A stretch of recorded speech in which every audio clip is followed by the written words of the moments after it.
नमस्कार मित्रों, एक बार फिर से आपका स्वागत है हॉकफीड न्यूज में। आज जो मैं खबर आप तक लेकर आया हूं वो खबर हर हिंदुस्तानी के लिए है और ये खबर हर देशभक्त के लिए है। आपको ये जानना होगा इस खबर को सुनकर कि आखिर इस देश में चल क्या रहा है। एक तरफ जहां कोरोना वायरस से पूरी दुनिया जूझ रही है, भारत में 30,000 के ऊपर केस पहुंच चुके हैं, 1,000 से ज्यादा मरने वालों की तादाद हो गई है। लेकिन इस देश में अभी भी कुछ ऐसे जाहिल लोग हैं जो संवैधानिक पदों पर बैठकर भी हिंदू मुस्लिम कर रहे हैं। आपको बता दूं कि दिल्ली की अरविंद केजरीवाल सरकार में माइनॉरिटी कमीशन, दिल्ली अल्पसंख्यक आयोग के अध्यक्ष जफरुल इस्लाम ने भारत के हिंदुओं को अरबी मुसलमानों की धमकी दे डाली है। ये जनाब संवैधानिक पद पर बैठे हैं, लेकिन संवैधानिक पदों की गरिमा को इन्होंने धूमिल कर दिया। और ऐसा पहली दफा नहीं है, मैं ये साफ तौर पर कहता हूं, ऐसा पहली दफा नहीं है। हामिद अंसारी आपको याद होंगे, देश के उपराष्ट्रपति बने थे और उसके बाद उन्होंने क्या क्या करतूतें की, क्या क्या बयान दिए, ये पूरा देश जानता है। महाशय को इस देश में असहिष्णुता लगने लगी थी जैसे ही उपराष्ट्रपति की कुर्सी से हटे थे। कई लोगों ने मुझे यह बोला कि हामिद अंसारी साहब उपराष्ट्रपति रहे हैं तो सम्मान की दृष्टि से और सभ्य तरीके से पेश आना चाहिए। बिल्कुल सभ्य तरीके से पेश आएंगे क्योंकि आप संवैधानिक कुर्सी पर बैठे थे, लेकिन आपने उस संवैधानिक कुर्सी का, संवैधानिक पद की गरिमा का ख्याल कहां रखा? जिस देश के 135 करोड़ लोगों ने आपको उपराष्ट्रपति बनाया और जफरुल इस्लाम खान जो कि दिल्ली अल्पसंख्यक आयोग के अध्यक्ष हैं, जिन्हें बनाया गया, वो आज हिंदुओं को यह धमकी देते हैं कि अरबी मुसलमान आ जाएंगे। दरअसल उन्होंने एक खत लिखा है, वो खत मैं आपको बताऊंगा, लेकिन उससे पहले कमेंट में आप मुझे बताइए कि आखिर संवैधानिक पदों पर बैठकर भी या ऊंचे ओहदों पर बैठकर भी ये ओहदों का सम्मान ऐसे लोग क्यों नहीं रख पाते? कमेंट में मुझे बताइएगा, मेरे जानना बेहद जरूरी है। आपने हाल ही में सुना होगा, जमाती पकड़े गए थे प्रयागराज से, और इन जमातियों को जो छुपा कर रखा हुआ था वो इलाहाबाद यूनिवर्सिटी का एक प्रोफेसर था, सरजील इमाम, एक सॉफ्टवेयर इंजीनियर, पुणे से पढ़ा हुआ है। तो मतलब कितना भी पढ़ लो, कितना भी मतलब, लेकिन जाहिलपना कहीं नहीं जाएगा हमारा। अकल पंचर वाली है तो अकल वही रहेगी। अब जफरुल इस्लाम क्या लिखते हैं वो आपको बताता हूं। जफरुल इस्लाम खान ने कुवैत को भारतीय मुसलमानों के साथ खड़े होने के लिए धन्यवाद दिया है। अल्पसंख्यक आयोग के अध्यक्ष ने कहा कि कट्टर हिंदू ऐसा समझते थे कि बड़े स्तर पर आर्थिक रिश्तों को देखते हुए अरब देश भारत में हो रहे मुसलमानों के अत्याचार को नजरअंदाज कर देगा, जबकि कुवैत ने ऐसा नहीं किया। महाशय, कौन सा अत्याचार हो रहा है इस देश में मुसलमानों पर? समझ ये नहीं आता। इस देश में असहिष्णुता लगने लग जाती है।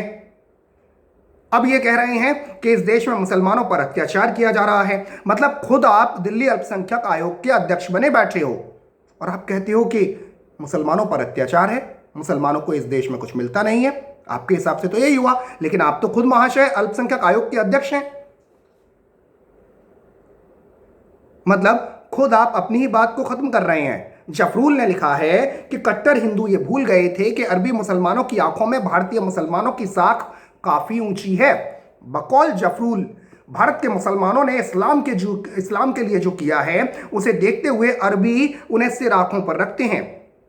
भारतीय मुसलमान अरबी और इस्लामी अध्ययन में पारंगत हैं। दुनिया को दुनिया भर में इस्लामी संस्कृति और सभ्यता से जुड़ी विरासत में हम अपने अहम योगदान दिया है। जफरूल ने इन लोगों को शाह वलीदुल्लाह दहलवी, अबू हसन नदवी, बहुदुद्दीन खान और जाकिर नायक का नाम गिनाया। आपको बता दूं कि मलेशिया में रह रहे जाकिर नायक को वापस लाने के लिए भारत सरकार प्रयत्न कर रही है और उसके खिलाफ मनी लॉन्ड्रिंग से लेकर आतंकियों को भड़काने तक के आरोप हैं। ये जो कहते हैं ना कि जाकिर नायक धर्मगुरु है, वो धर्मगुरु नहीं है,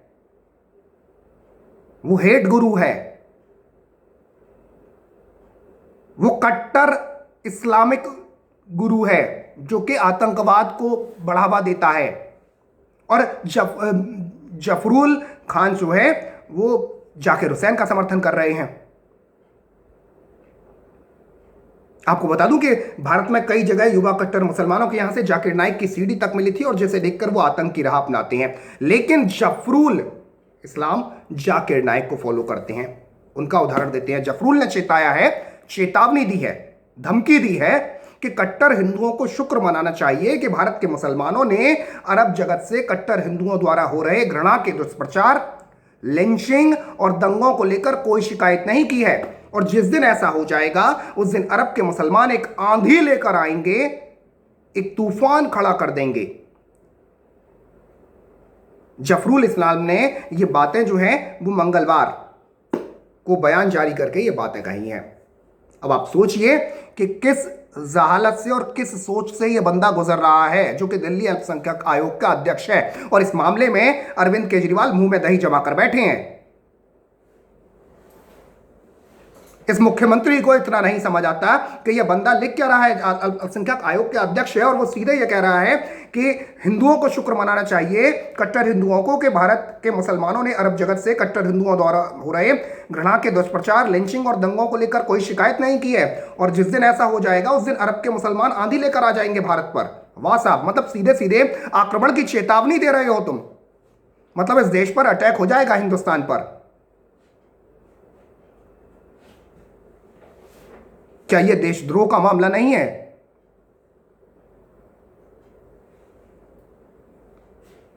मैं यहां पर अर्नब गोस्वामी को नहीं लाना चाहता, लेकिन सोचिए आप कि एक पत्रकार अगर सोनिया गांधी का असली नाम ले देता है तो उसको 12 घंटे बिठाकर पुलिस पूछताछ करती है, लेकिन दिल्ली अल्पसंख्यक आयोग के अध्यक्ष सीधे सीधे भारत पर हमले की धमकी दे देता है तो किसी के मुंह से एक शब्द नहीं निकलता। इस मामले को शायद आपको भी नहीं पता होगा, लेकिन फिलहाल आपको बता दूं कि भाजपा के राष्ट्रीय प्रवक्ता संबित पात्रा ने इस मामले पर सवाल उठाए हैं और उन्होंने कहा कि जफरुल इस्लाम ने न सिर्फ जाकिर नाइक को एक हीरो के रूप में प्रस्तुत किया, बल्कि भारत को अरबी मुसलमानों के हमले की धमकी भी दी है। जफरुल एनआरसी सीए आंदोलन के दौरान सीजेआई एसए बोबड़े को पत्र लिखकर सरकार पर तरह तरह के जफरुल इस्लाम ने आरोप लगाए थे। उन्होंने दावा किया था कि शांतिपूर्ण ढंग से अपनी बात रखना और विरोध करना सभी लोगों के मूलभूत अधिकारों में शामिल है। मतलब वो ठीक है, नागरिकता संशोधन कानून हो गया या फिर एनआरसी हो गया, ये सब अभी बीते दिन की बातें हैं। इस वक्त आपको ये पता है कि कोरोना वायरस से पूरा देश इस वक्त हाहाकार मचा हुआ है। पूरे देश में कई जगह से केस आ रहे हैं। तमाम सरकारें जो है इस पर संक्रमण पर रोक लगाने के लिए अपनी अपनी तरफ से कोशिशें कर रही हैं, और जफरुल इस्लाम अलग ही राग चला रहा है। मतलब इस देश को अरबी मुसलमानों के हमले की धमकी भी दे दी इस जाहिल ने।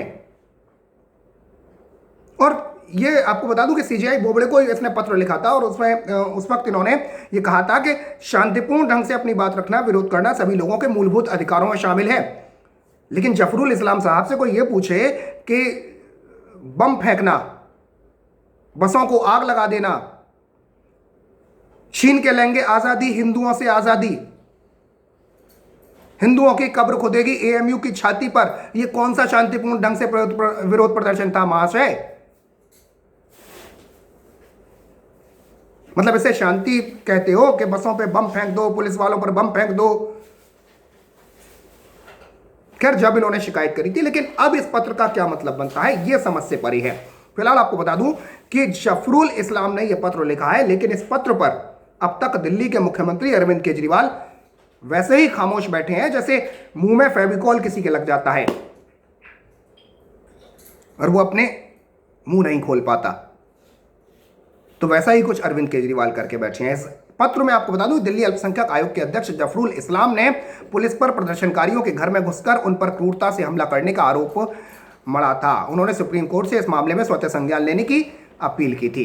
जफरुल ने फिलहाल दावा किया है कि उन्होंने अब तक जितने भी आइसोलेशन सेंटर के बारे में जानकारी जुटाई है, हर जगह रह रहे लोगों ने बताया है कि वहां हजारों लोगों को बंद करके रख दिया गया है और उन्हें समय पर भोजन नहीं दिया जा रहा, बाहर से कुछ खरीदने भी नहीं दिया जा रहा और उन्हें स्वास्थ्य सुविधाओं से वंचित भी रखा गया है। यह आरोप अपने आप में अजीब है, क्योंकि क्वारंटाइन फैसिलिटी में आपको बता दूं कि सारी स्वास्थ्य सुविधाएं मौजूद रहती हैं जहां डॉक्टरों और नर्सों की निगरानी में मरीजों की अच्छी देखभाल की जाती है। लेकिन ये जाहिल, मैं कहूंगा ये जाहिल है, जहालत भरा है, और जो इससे बिगाड़ा जाए वो मेरा बिगाड़ ले। ये इस तरीके के लोग, अल्पसंख्यक आयोग का अध्यक्ष बैठकर और इस तरीके की बातें कर रहा है, ये झूठ फैलाने के लिए बैठाए जाते हैं ये कुर्सियों पर। मित्रों, इन जैसे लोगों को क्या सलूक इनके साथ किया जाए और इनको अब तक अरविंद केजरीवाल मुंह में क्यों दही जमा कर बैठे हैं, ये आप मुझे बताइएगा। फिलहाल के लिए इतना ही, अगली खबर आप तक जल्दी लेकर आऊंगा, लेकिन जाने से पहले देश से जुड़ा हुआ चैनल है हॉकफीड न्यूज़, तो हॉकफीड न्यूज़ को सब्सक्राइब जरूर कर लें। बराबर में जो घंटी का निशान है, जो बेल आइकन है, उसे जरूर दबा दें। फिलहाल के लिए इतना ही। जय हिंद, जय भारत, नमस्कार।